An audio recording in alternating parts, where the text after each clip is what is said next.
अस्सलाम वालेकुम। आज के लेक्चर में आप सबको खुश आमदीद। बेसिकली आज का जो हमारा लेक्चर है, आज के लेक्चर के अंदर हम लोग दो चीज़ों को डिस्कस करेंगे। एक है लॉरेंस कर्व और दूसरा है जीनी कोफिशिएंट। बेसिकली लॉरेंस कर्व और जीनी कोफिशिएंट दोनों ही इनकम इनइक्वालिटी को मेजर करने के लिए यूज़ किए जाते हैं। हम सबसे पहले डिस्कस करते हैं लॉरेंस कर्व बेसिकली होता क्या और ये किस इंट्रोड्यूस कराया था। लॉरेंस कर्व बेसिकली 1905 में मैक्स और लॉरेंस ने इंट्रोड्यूस कराया था और उन्होंने डेवलप किया था इसको, और उन्हीं के नाम पे इसको फिर आगे चलाया गया और इसी बेस पे इनका नाम, इस कर्व का नाम लॉरेंस कर्व रखा गया। अब बेसिकली लॉरेंस कर्व है क्या? लॉरेंस कर्व ग्राफिकल रिप्रेजेंटेशन है इनकम इनइक्वालिटी की। आपको ये बताता है कि आपके कंट्री के अंदर कितना लोग जो हैं वो पॉवर्टी लाइन से बिलोंग हैं, पॉवर्टी लाइन से ऊपर हैं, या जो वेल्थ की डिस्ट्रीब्यूशन है वो किस तरह की है। आपके कंट्री के अंदर इक्वल डिस्ट्रीब्यूशन ऑफ वेल्थ है, less equal distribution of wealth है, ये सारी चीज़ें हमें बताता है ये लॉरेंस कर्व। तो बेसिकली लॉरेंस कर्व सिंपली है क्या? लॉरेंस कर्व आपके पास एक ग्राफिकल मेथड है to represent income inequality. Income inequality को ग्राफिकल फॉर्म में रिप्रेजेंट करने के लिए हम लॉरेंस कर्व को यूज़ करते हैं। अब लॉरेंस कर्व का ग्राफ किस तरह का होता है? बेसिकली जो आपके पास लॉरेंस कर्व है, इसमें अगर आप ये देखें तो वाई एक्सिस के ऊपर हम लोगों ने परसेंटेज ऑफ इनकम लिया हुआ है, एक्स एक्सिस के ऊपर परसेंटेज ऑफ पॉपुलेशन है। ये जो 45 डिग्री की लाइन है ये परफेक्ट इक्वलिटी लाइन है, ठीक है। ये जो 45 डिग्री की लाइन है ये परफेक्ट इक्वलिटी की लाइन है, और ये आपके पास लॉरेंस कर्व ड्रा हुआ है। अब अगर ये लॉरेंस कर्व जितना इस इक्वलिटी लाइन के करीब होगा, इसका मतलब ये है कि उस कंट्री के अंदर उतनी ही more equal distribution of wealth है। और ये ग्राफ लॉरेंस कर्व जो है ये जितना इक्वलिटी लाइन से दूर होगा, इसका मतलब ये है कि उस कंट्री के अंदर जो इनकम इनइक्वलिटी है वो बहुत ज़्यादा है।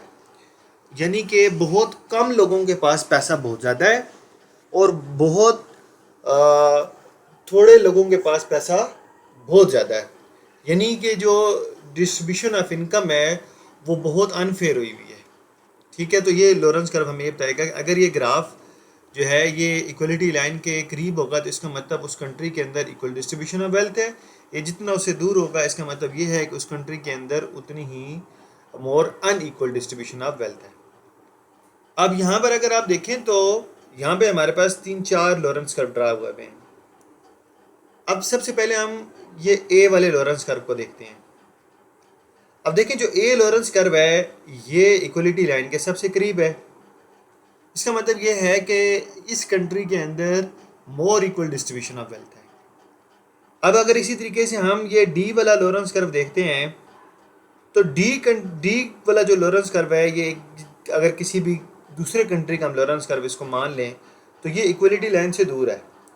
तो अगर हम सिर्फ ए और डी को कंपेयर करें तो हमें ये पता चलता है कि ए कंट्री के अंदर ज़्यादा इक्वल डिस्ट्रीब्यूशन ऑफ वेल्थ है और कंट्री डी के अंदर less equal distribution of wealth है। या इसी को दूसरे अल्फाज में हम ऐसे भी कह सकते हैं कि इस कंट्री के अंदर इनकम इनइक्वलिटी कम है और इस कंट्री के अंदर, ये जो डी वाला कंट्री है, इसके अंदर इनकम इनइक्वलिटी ज़्यादा है। अब अगर हम बी और सी की बात करते हैं, बी और सी में हमें पता नहीं चल पा रहा कि किस कंट्री के अंदर इनइक्वलिटी ज़्यादा है और किस कंट्री के अंदर इनकम इनइक्वलिटी कम है।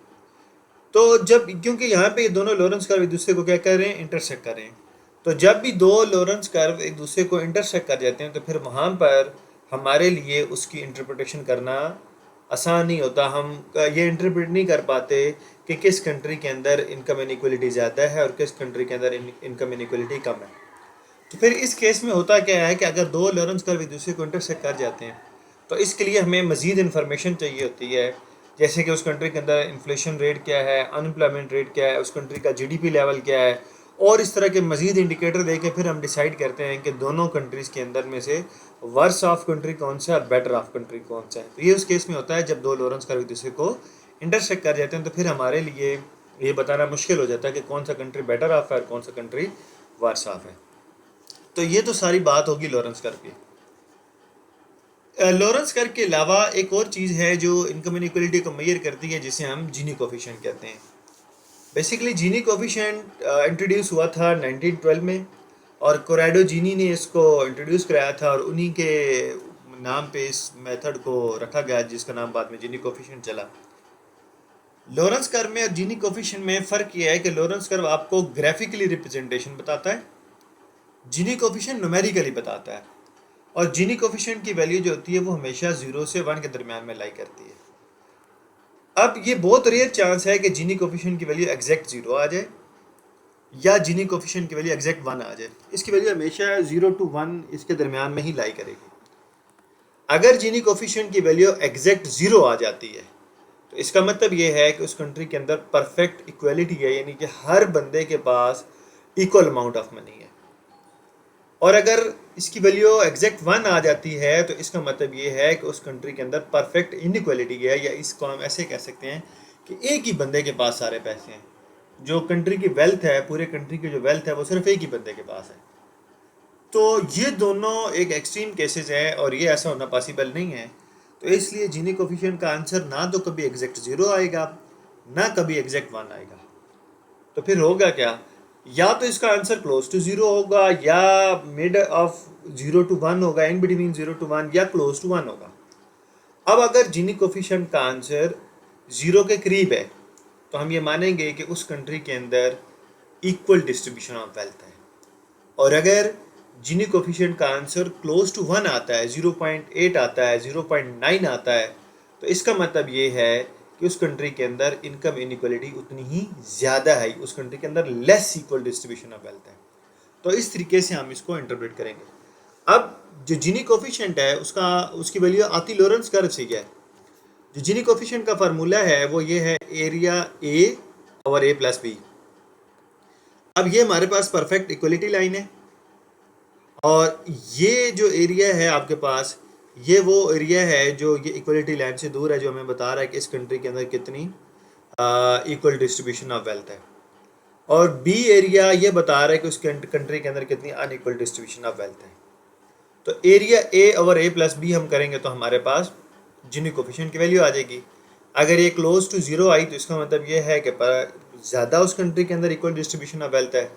अगर क्लोज टू 1 आती है तो इसका मतलब उस कंट्री के अंदर इतनी ही ज़्यादा अनइक्वल डिस्ट्रीब्यूशन ऑफ वेल्थ है, यानी कि बहुत थोड़े लोगों के पास बहुत ज़्यादा अमाउंट ऑफ मनी है।